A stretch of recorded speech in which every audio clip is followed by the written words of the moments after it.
오늘까지 이제 나왔었던 기업들의 실적을 보게 되면 이달 초에 나왔었던 삼성전자의 실적 좋았죠. 그래서 우리가 이제 지금 7월이 끝나가면서 우리가 기존에 보았던 예상을 해왔었던 산업별 기업들의 실적에서 여러 가지 우리가 기억해둬야 될 부분 등이 있어요. 그래서 그 몇 가지의 내용 등을 그 타임라인을 따라서 쭉 내려오면서 한번 점검을 해보도록 하겠습니다. 첫 번째, 삼성전자가 월 초에 나왔었잖아요. 그래서 삼성전자의 실적이 정말 깜짝 실적이 나왔습니다. 12조 5천이 나왔었잖아요. 정말 좋았어요.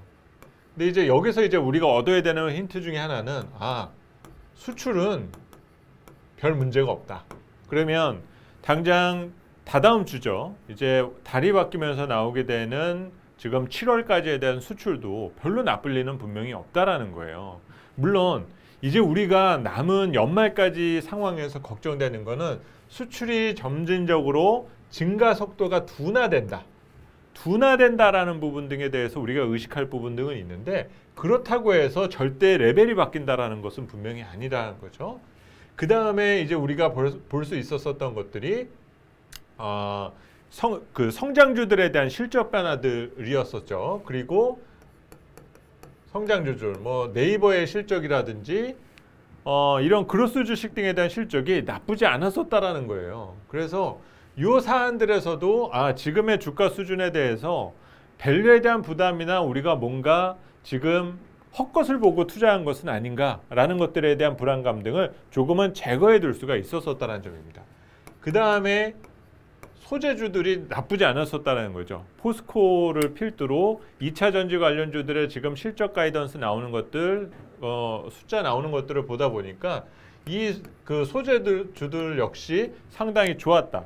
그러면 이 내용까지를 보니까 결국은 이들이 경제 심리의 영향을 많이 받았었던 산업들이었었던 거고, 조금 중간재와 최종재에 가까운 산업 등의 경우는 상당히 업황이 좋은 상황에 있었다라고 볼 수가 있습니다. 조금 아쉬움이 남는 부분이 바로 소비재 쪽이에요. 우리가 6월과 7월을 통과하면서 제일 많이 기대했었던 것이 리오프닝과 관련된 부분이었잖아요. 또 그 해당되는 기간 동안에 이제 우리가 백신을 맞기 시작하고 그러면 정상적으로 활동이 재개될 수가 있어, 이제 우리가 꿈꾸던 여행도 갈 수 있어, 이런 것들을 많이 기대를 갖고 왔었는데, 실제적으로 그 해당되는 주식들이 이 변이 바이러스 등장과 함께 센티가 무너졌는데, 막상 실적을 보고 나니까 실적 역시 그렇게 썩 좋지는 않더라는 겁니다. 그래서 이 내용이 지금 시장에서 발목을 잡고 있다. 그래서 오늘 말씀을 드리고 싶던 이 실적 시즌에 대한 중간 평가에서는 조금은 시장이 힘을 더 내는 데 있어서 로테이션이 그렇게 원활하게 진행되는 것 같지는 않더라. 이거를 먼저 확인해 볼 수가 있을 것 같고요. 그리고 이제 저는 이 점도 제일 아쉬워요.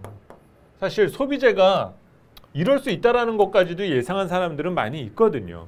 그러면 이거를 건너뛰고 금융 쪽으로 조금 매기가 집중되면 시장이 조금 더 가벼워질 수 있는데, 그리고 우리가 상반기에 워낙 금리의 스트레스를 많이 받아왔었으니까 일로만 넘어와 준다라면 조금 힘을 받지 않겠어? 라고 생각을 할 수가 있었는데요.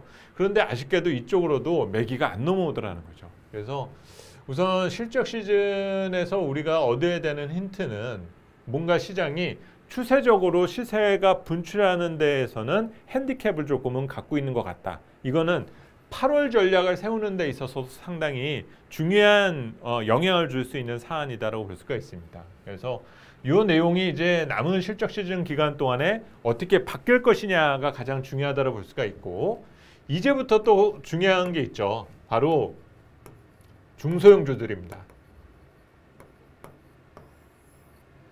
상장 기업들은 분기가 끝나고 분기가 끝나고 난 이후에 45일 이내에 실적을 공시를 하게 되어 있어요. 그래서 8월 15일까지는 어쨌든 실적이 나와야 되는 상태고, 그 전에 당연히 나오겠죠.